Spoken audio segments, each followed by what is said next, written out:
மாண்புமிகு தமிழ்நாடு முதலமைச்சர் அவர்களின் வழிகாட்டின்படி சைதாப்பேட்டை தொகுதி சட்டமன்ற உறுப்பினர் அவர்களின் தொகுதி வளர்ச்சி திட்ட நிதியின் கீழ் ரூபாய் 1.15 கோடி மதிப்பீட்டில் கட்டப்பட்ட மருத்துவ பயனாளிகளை கவனித்துக் கொள்ளும் காத்திருப்போர் கூடம் மாண்புமிகு மருத்துவ மற்றும் மக்கள் நல்வாழ்வுத்துறை அமைச்சர் அவர்கள் திறந்து வைத்து மக்கள் பயன்பாட்டுக்கு கொண்டு வந்துள்ளார்கள்.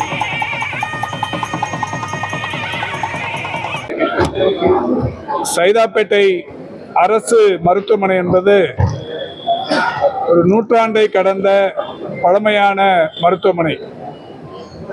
சைதாப்பேட்டையில் அமையப்பட்டிருக்கிற இந்த மருத்துவமனையில் தான் சென்னையின் புறநகர் பகுதிகளிலிருந்து குறிப்பாக சோழிங்கநல்லூர், பள்ளிக்கரணை, மடிப்பாக்கம், உள்ளகரம், புழுதிவாக்கம் என்று பல்வேறு பகுதிகளில் இருப்பவர்களும் கூட இந்த மருத்துவமனைக்கு வந்து சிகிச்சை பெறுகிற நிலை கடந்த காலங்களில் இருந்தது. அத்தகைய மருத்துவமனை மிகப்பெரிய அளவிலான கட்டமைப்பை பெறாத நிலை என்பது இருந்தது. மாண்புமிகு தமிழ்நாட்டின் முதலமைச்சருடைய வழிகாட்டுதலோடு இந்த அரசு பொறுப்பேற்ற உடனே 34,95,00,000 ரூபாய் மதிப்பீட்டில் இன்றைக்கு ஒரு 6 தளங்கள் கொண்ட ஒரு புதிய மருத்துவமனையின் கட்டமைப்பு கட்டி முடிக்கப்பட்டு மாண்புமிகு தமிழ்நாட்டின் துணை முதலமைச்சர்களால் கடந்த செப்டம்பர் திங்கள் 8ஆம் தேதி அன்றைக்கு திறந்து வைக்கப்பட்டது. 110 படுக்கைகள் கொண்ட இந்த மருத்துவமனையில் தினந்தோறும் ஒரு 1500 மருத்துவ புறப்பயனாளர்கள் பயன்பெற்று வருகிறார்கள். இந்த மருத்துவமனையில் ஆண்டொன்றுக்கு 25,000 எக்ஸ்ரேக்கள் எடுக்கப்பட்டு வருகிறது. ஒவ்வொரு நாளும் 60க்கும் மேற்பட்ட உள் மருத்துவ பயனாளிகளும் இங்கே பயன்பெற்று வருகிறார்கள். அதேபோல் 2022 ஜூலை மாதத்தில் மாண்புமிகு தமிழ்நாட்டின் முதலமைச்சருடைய வழிகாட்டுதலோடு இந்த மருத்துவமனையில்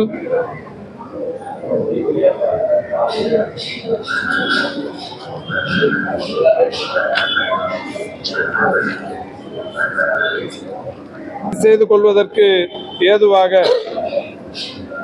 புதிய 14 டயாலிசிஸ் கருவிகள் 2022 மே திங்கள் 19 அன்று ரோட்டரி சங்கத்தின் உதவியோடு திறந்து வைக்கப்பட்டது.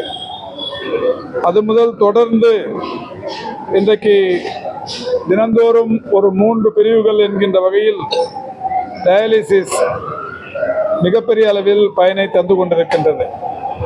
இந்த வகையில் தொடர்ந்து இந்த மருத்துவமனையின் கட்டமைப்புகள் அவ்வப்போது 2024 ஒரு வெண்டிலேட்டர், காது மூக்கு தொண்டை அறுவை சிகிச்சைக்கான உபகரணங்கள் தொடங்கி வைக்கப்பட்டது. இப்படி பல்வேறு வசதிகள் தொடர்ச்சியாக செய்து வரப்பட்டு வருகிற நிலையில் இங்கே வருகிற பயனாளிகள், மருத்துவ பயன்பெற வருகிற பயனாளிகளுக்கு இளைப்பாறுவதற்கு, உட்காருவதற்கு ஒரு இடத்தை சட்டமன்ற உறுப்பினர் மேம்பாட்டு நிதியிலிருந்து 1,15,00,000 மதிப்பீட்டில் கட்டித்தரப்பட்டிருக்கிறது. கழிப்பறை வசதிகளுடன் கூடிய இந்த காத்திருப்போர் கூடத்தில் 30 நிரந்தர இருக்கைகளும் அமைக்கப்பட்டிருக்கிறது. அந்த வகையில் இங்கே வருபவர்கள் அலைச்சலின்றி உட்கார்ந்து பொறுமையாக தங்களுடைய சிகிச்சையை பெற்றுச் செல்லுகிற வகையிலான வசதிகள் செய்யப்பட்டிருக்கிறது. அது மட்டுமல்லாது இன்றைக்கு இந்த மருத்துவமனையில் புதிதாக ஒரு யோகா மற்றும் இயற்கை பிரிவுக்கு ஒரு மருத்துவர் மற்றும் ஒரு மருத்துவ உதவியாளர் பணியில் அமர்த்தப்பட்டு அந்த பிரிவும் தொடங்கப்பட்டிருக்கிறது.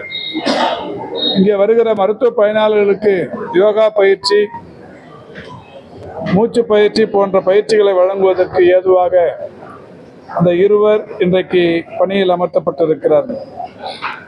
அதேபோல் முதலமைச்சர் மருத்துவ காப்பீட்டு திட்டத்தின் அடிப்படையில் புதிய இயன்முறை கருவிகள் இங்கே வைக்கப்பட்டு புதிய இயன்முறை சிகிச்சை பிரிவு ஒன்றும் தொடங்கி வைக்கப்பட்டிருக்கிறது. காத்திருப்போர் கூட மட்டுமல்லாது இயன்முறை சிகிச்சை மருத்துவம், இயற்கை மருத்துவம், யோகா என்கின்ற வகையில் அந்த இரு புதிய பிரிவுகள் புதிய மருத்துவ பணி நியமனங்களோடு தற்பொழுது தொடங்கி வைக்கப்பட்டிருக்கிறது. எனவே இந்த மருத்துவமனை படிப்படியாக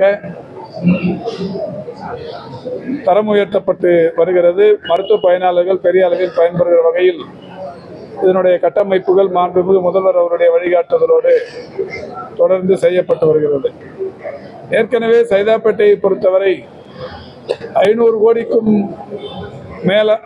அதிகமான மதிப்பீட்டு தொகையில் கலைஞர் நூற்றாண்டு உயர் சிறப்பு மருத்துவமனை மிகப்பெரிய அளவிலான பயன்பாட்டில் இருந்து வருகிறது.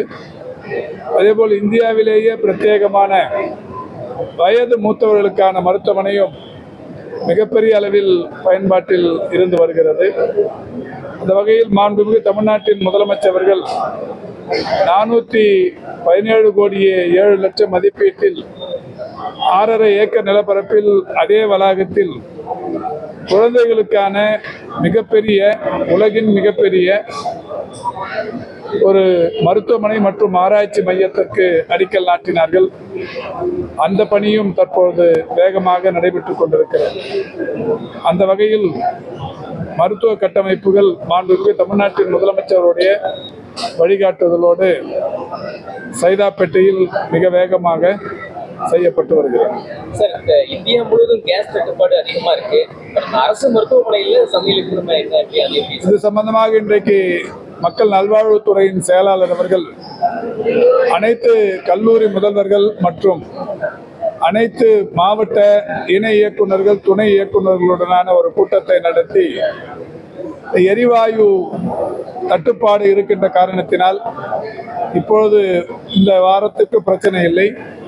அப்படி பெரிய கடுமையான தட்டுப்பாடு வரும் பட்சத்தில் உடனடியாக அதற்கு மாற்று ஏற்பாடாக எலக்ட்ரிக்கல் ஸ்டவ், அதேபோல் அந்த கட்டை அடுப்புகள் போன்றவற்றை தயார் நிலையில் வைத்துக் கொள்ள வேண்டும் என்று அறிவுறுத்தப்பட்டிருக்கிறது.